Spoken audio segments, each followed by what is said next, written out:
Halo semuanya.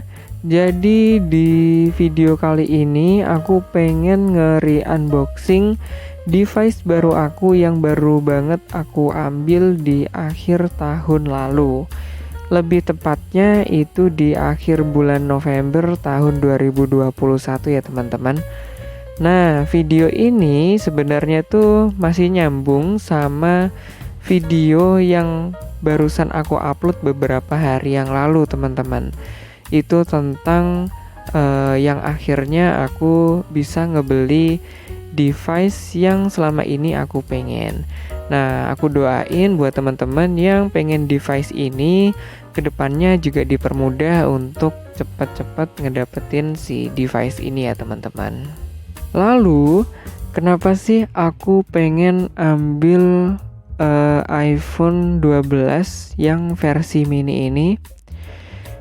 Gini teman-teman, sebenarnya aku ambil device iPhone itu memang peruntukannya untuk pembuatan konten. Dan device aku yang sebelumnya itu menurut aku kurang memadai untuk pengambilan konten video. Pada saat pengambilan videonya, pada saat prosesnya itu kameranya terkesan ngeframe teman-teman. Terus pada saat hasil akhirnya pun itu juga ngeframe hasilnya, jadi kurang memuaskan. Maka dari itu aku memutuskan untuk ambil atau beli device baru yang memang memadai dalam pengambilan video. Nah, setelah aku searching di YouTube itu aku baru dapat ternyata untuk device iPhone itu bagus buat pengambilan gambar dan video teman-teman. Setelah aku lihat-lihat reviewnya itu aku cocok di iPhone 12 mini. Pertama aku cocok sama kameranya pasti. Kedua mikrofonnya itu juga aku cocok karena suaranya udah bagus. Ditambah lagi ukurannya yang compact itu teman-teman, yang kecil dan mudah dibawa kemana-mana itu aku paling suka. Jujur, aku tuh masih cukup malu ya teman-teman buat ambil video di tempat umum. Maka dari itu HP yang kecil dan compact itu sangat membantu aku dalam mengatasi rasa malu aku itu. Kalau misalkan aku pakai HP yang ukurannya besar, itu aku mikirnya bakal butuh dua tangan untuk ngebawanya. Nah, tapi ketika kita pakai HP yang kecil, pada saat pengambilan video itu hanya cukup dengan satu tangan aja. Nah, balik lagi ke unboxingnya kita tadi teman-teman. Nah, itu tuh yang kita dapetin di dalamnya itu cuma ada kabel charger aja teman-teman. Untuk kepala chargernya itu udah nggak ada saat ini. Nah, teman-teman pasti udah tahu kan kalau hal itu. Terus ditambah lagi paling kita cuma dapet stiker sama buku panduan. Nah, stikernya ini itu memang lebih kecil dibandingkan stiker dari series yang biasa teman-teman. Karena ini adalah series mini, stikernya juga ikutan mini. Selain itu, aku juga pengen ngasih saran buat teman-teman yang kedepannya pengen beli juga si iPhone 12 mini atau produk Apple yang lainnya. Khususnya buat pembelian iPhone yang baru ya teman-teman. Kalau untuk yang second hand aku kurang tahu. Nah, aku lebih menyarankan untuk menyediakan budget lebih karena memang aksesorisnya itu agak sedikit lumayan mahal ya teman-teman. Contohnya itu adalah si kepala charger. Itu harganya di kisaran 400.000 untuk di iBox-nya. Kalau untuk di tempat lain aku kurang tahu, tapi kalau untuk di pembelian aku yang kemarin itu kurang lebih harganya segitu. Terus untuk aksesoris-aksesoris yang lainnya, misalkan case-nya atau tempered glass-nya itu juga lumayan ya teman-teman.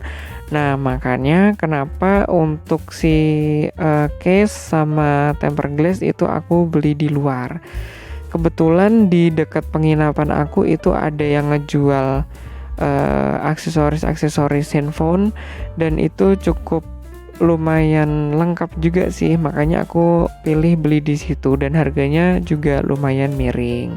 Jujur, ini tuh pengalaman pertama aku teman-teman buat punya device dari Apple. Dan kesan pertamanya adalah aku cukup bingung untuk mengoperasiinnya. Wajar sih, karena biasanya aku memang pakai device dari Android, jadi agak sedikit kebingungan pada saat makainya. Bukan yang bingung bagaimana, tapi lebih ke feel-nya aja, kebiasaan dari pemakaian.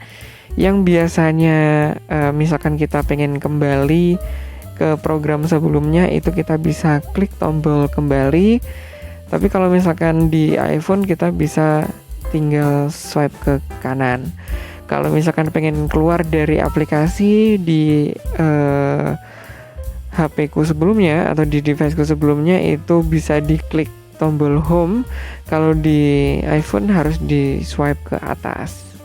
Dan banyak hal-hal kecil yang ada, dan itu cukup berbeda gitu. Nggak jauh bedanya, tapi cukup membuat kebingungan. Dikarenakan handphonenya ini baru saja aku aktifin teman-teman, jadi banyak aplikasi yang masih belum terdownload, sehingga aku harus ngedownload semuanya dari awal lagi. Dan lagi satu hal yang menarik dalam pemakaian iPhone pertama kali ini teman-teman, itu aku ngerasanya adalah sistem-sistemnya itu nggak lemot teman-teman, nggak ngadat atau gimana gitu, nggak. Aku kurang tahu apakah ini karena memang si handphonenya ini tergolong baru atau memang sistemnya yang bagus, aku kurang tahu, tapi yang aku rasain itu seperti itu. Nah, contohnya ini teman-teman, ketika kita buka kamera itu teman-teman juga bisa lihat bahwa nggak ada gimana ya, nggak ada ngadat-ngadatnya, terus enak banget gitu. Beda banget sama device aku yang sebelumnya aku pakai, itu lumayan ngadat ketika dipakai untuk pengambilan video.